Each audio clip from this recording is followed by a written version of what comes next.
Welcome to Company Showcase, an advertising feature on HowStreet.com. I'm Jim Goddard. My guest is Zarko Meseldzija, Chief Executive Officer of RecycLiCo. Welcome back to Company Showcase. Thanks for having me, Jim. What's the latest at RecycLiCo? Well, it's been a busy week, but I did want to take a few minutes of your time today to address a few key developments and questions from a number of listeners. Last week, I did attend the Benchmark Week in Los Angeles. This event, as many of you know, is a cornerstone in our industry, bringing together leading companies and thinkers in the battery industry. And we had the privilege of hearing from the likes of Stanley Whittingham, who's a Nobel laureate for the invention of lithium-ion battery. He shared a presentation, as well as we heard from Arnold Schwarzenegger, who I'm sure we all know as well. And he shared his thoughts on how we should terminate pollution and say hasta la vista to greenhouse gases. So I think the energy in the room was great, and just a lot of great conversations. But I think it was also encouraging to connect with those different leaders and companies who have valued our strategic approach to battery recycling, and who have been following us and working with us for a number of years. Their appreciation really underscores the importance of staying agile in our business strategies, especially in a dynamic market, which we've experienced year in and year out, going to these events and seeing how things change. But one key takeaway from the conversations I've had, and it resonates deeply with our mission, is the importance of staying agile in our business strategies. The market conditions are always evolving, such as commodity prices and new battery technologies, and it's crucial that we adapt and evolve with them while maintaining our core values and objectives. Now, this agility is going to be key to success, especially in a new industry, and RecycLiCo is going to continue navigating these opportunities that we see, year in and year out at these industry events, and we have the foresight of kind of what's coming next and what we should be expecting next. But with that, I'd like to also quickly, given I've talked about this a little bit, and I've talked about maybe a few times in the podcast as well, but I want to quickly address our business model and the long-term outlook, which we shared in our recent CEO letter this week. And I think everybody should, listening should, find that letter and use that as a reference of our company's plan going forward. What is our mission and which way are we going, right? If things don't seem right, read that letter for reference and then say, this is the direction we're going, and with time, things will get there.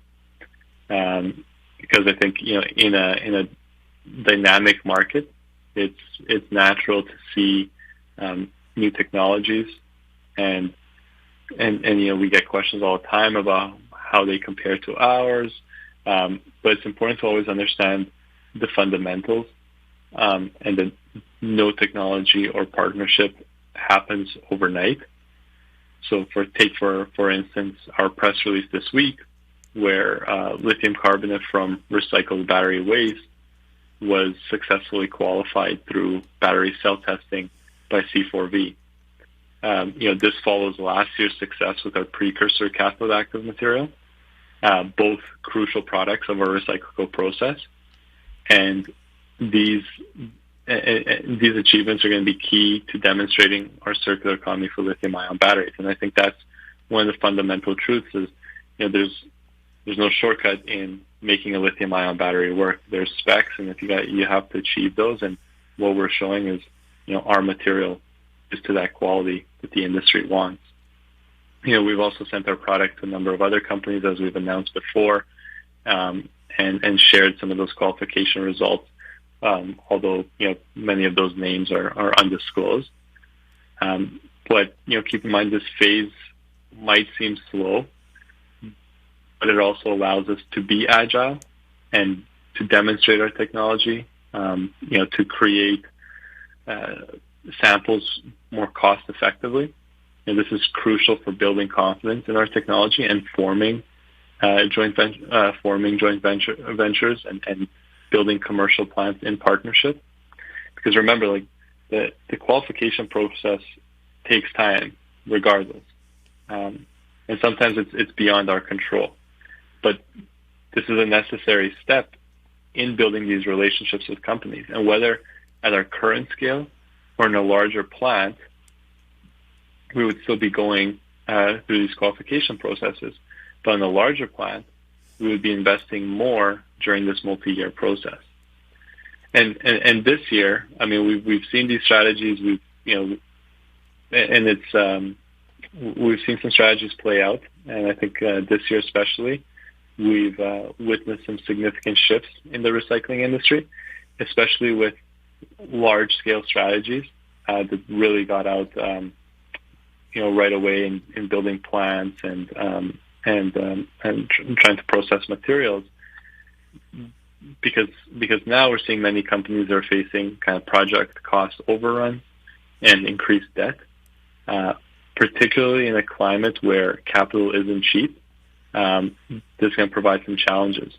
And these challenges really highlight a crucial point, that the fundamentals of the technology and the importance of proper scaling and going the methodical approach, right? So there's really no shortcut in this field.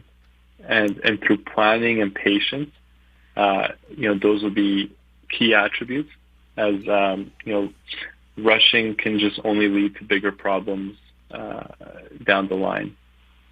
And I do encourage, if you haven't already listened to my last podcast, where I discussed, those steps, those really critical steps in planning and design that we're taking for our joint venture with Zenith. I've received questions about after that podcast, I have received questions about the project timeline. And while I prioritize doing it right over speed, where things stand right now, our target is 2025. And of course, that's subject to change. But this is what we're targeting.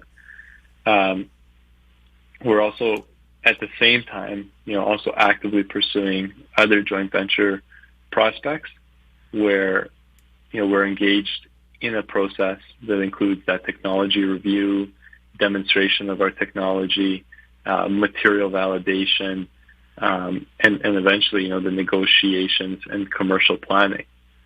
So as we've announced a number of these different stages, and some of these we're working on with companies. But this is kind of the general progression of building that confidence in technology and scaling it. It is a kind of that pipeline of work is a meticulous process, working with collaborators, right? But it is essential, like I said, for long-term success. So, again, if there are any more questions that come up, please don't hesitate to contact us at our office. I'd be happy to answer any questions as we continue doing podcasts. Zarko, where are you traded, and how can people get more information? We're traded on the TSX.V under the ticker symbol AMY, on the OTCQB under the ticker symbol AMYZF, on the Frankfurt Stock Exchange under ID4, and you can get more information on our website, www.RecycLiCo's.com. Zarko, thank you so much for the update. Thanks, Jim. My guest has been Zarko Meseldzija, CEO of RecycLiCo. I'm Jim Goddard. Our conversation took place on November 17th.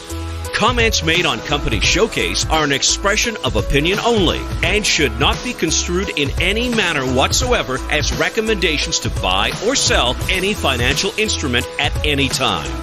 Archived online at HowStreet.com. Company Showcase is a production of How Street Media Incorporated.